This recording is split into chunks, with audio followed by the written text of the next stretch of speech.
So we've got the ability to be able to wire it the easiest way that we can, but to be able to program it and therefore change the programming whenever we decide that we need to. Some real big benefits of the way that DALI works. The last of the loads that we've got now are these things called LEDs. LED technology is moving quicker in this industry than anywhere else. The changes in light output, energy efficiency, colour rendering, colour mixing changes almost daily. What was commonplace 12 months ago now for light output and power usage are history, things of the past. Typically speaking, that when we go to dim LEDs, you don't turn the voltage down like we used to in the dim, dark, distant future. We use a technology called pulse width modulation. The idea from pulse width modulation is you change the duty cycle of the LED, but you leave its voltage constant. So depending on how we go through here, and again, it's all got to do with the time or the power that's contained under the waves, is how bright or dull the LED goes. By leaving it as a constant voltage, it means that we don't have to do anything with the management of the DC side. We just switch it on and off really quickly. Typically, LEDs run at 12 or 24 volts. We don't decide how they're going to work, it's where it's going to work. More often than not, even though there's two technologies for controlling LEDs, there's constant voltage and constant current. More often than not, particularly with the LEDs that we're going to use in a commercial system, it'll be constant voltage. Constant current tends to work more with really high-powered drivers, high watts, 10 watts, 12 watts, 15 watt single LEDs tend to use constant current more than constant voltage. But all we need to know in here is that the technology for controlling it is pulse width modulation. Why is that important?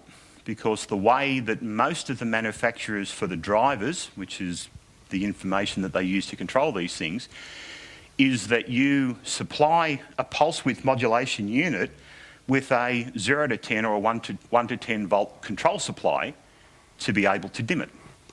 So you take your transformer, 240 to 12 or 24 volt DC, you put in a pulse width modulation unit. Typically both of those pieces of technology are supplied with the LEDs. You've got your LED load at the other end. Now in this case, I'm just saying LED load. It could be a single fitting, it could be multiple fittings, depending on the size of the power supply that you're feeding it with. And then we come in as a control supply company and plug in one of our control devices, give it 0 to 10, and we can now control the intensity of the LED integral to the way that the rest of the system works. I'm going to hand back to Gordo. Probably had enough of me rabbiting on for a while. Is there any questions before I hand over to the short fella to have a go at the products? Yeah, sorry.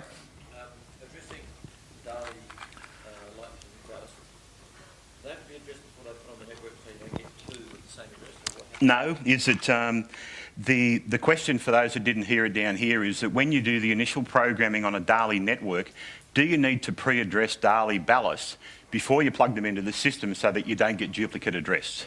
The short answer is no. And the reason that you don't need to is that part of the enumeration process that's used is the ballast is instructed to basically come up with a random number. And the random number is a really big one.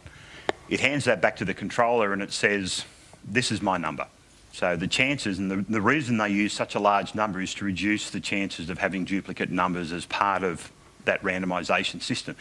Because there's only 64 that can exist as part of any universe, no universe, regardless of how many lights are in the building, can ever be more than 64. So the chances of having duplicates, yes, it can happen, and I have seen it happen, not with the Crestron software, but certainly with what I used to do, and you simply tell the controllers to go out and do it again. And the ones that it's got duplicates on, it goes out, pairs them again, comes up with unique numbers, and then you move forward. Any more? Yeah. From a maintenance point of view, how do you know what the address of an individual ballast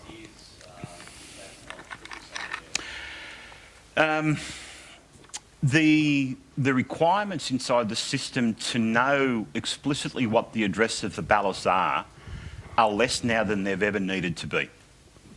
The controllers know what they need to do to be able to talk to the fittings. As part of the commissioning software that they use in here, you do have the opportunity to be able to go through and use this identify ballast. As I said, this one's a markup, so you'll see as I flash these ones here, up in the top left-hand corner, you can't see that well, but the number 2's blinking on and off.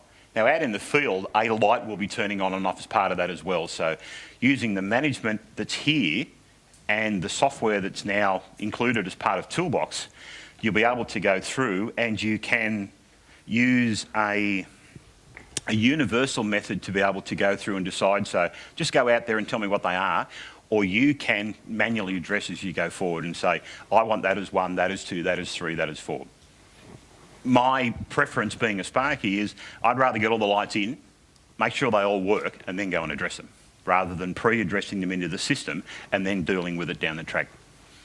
And typically it means that you've got to double handle the data, and when you start double handling data, you bring in human error.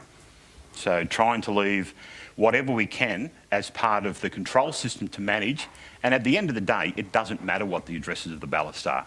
The controller knows what it is, and that's all that's important. We know that it's the light over the door in the 3rd conference room, that's fine.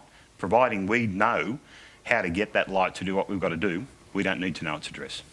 I'm assuming in terms of when you replace it, something goes wrong with it, it needs to do what the other one. When you go through and you do a scan, and I'll give this a go, when it goes off and does a scan, it comes through, it does a quick scan on the system, it goes through and looks for what they call known ballast first, then it goes through and it starts looking for things that it hasn't found before. And the idea of doing the known and the unknown is that it can tick off the stuff that it knows still exists in the system, then it goes through and it says, okay, what new ones have I got? Now, it may not necessarily be that a ballast has failed, you've simply added to the installation. You've added another conference room on the side. You've put more lights up in the same room. Plug them into the soft wiring, tell the controller to go and find them. Providing you don't go over the 64 addresses that are available as part of the universe, there's no issue in the software. Any more? Yeah. Until such time that we've got the Daily Toolbox facility here with programming and a Daily through Simple. At the moment we are. You can't program it through Simple. You can control it through Simple, but it needs to be programmed with a third-party tool.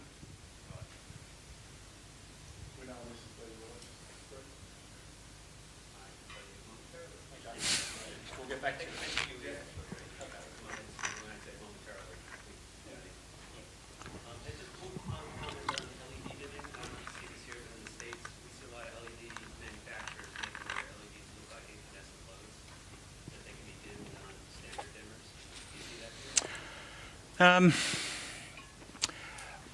There's a big push to use LED technology nowadays as a direct replacement for the MR16s, the standard dichroic downlights.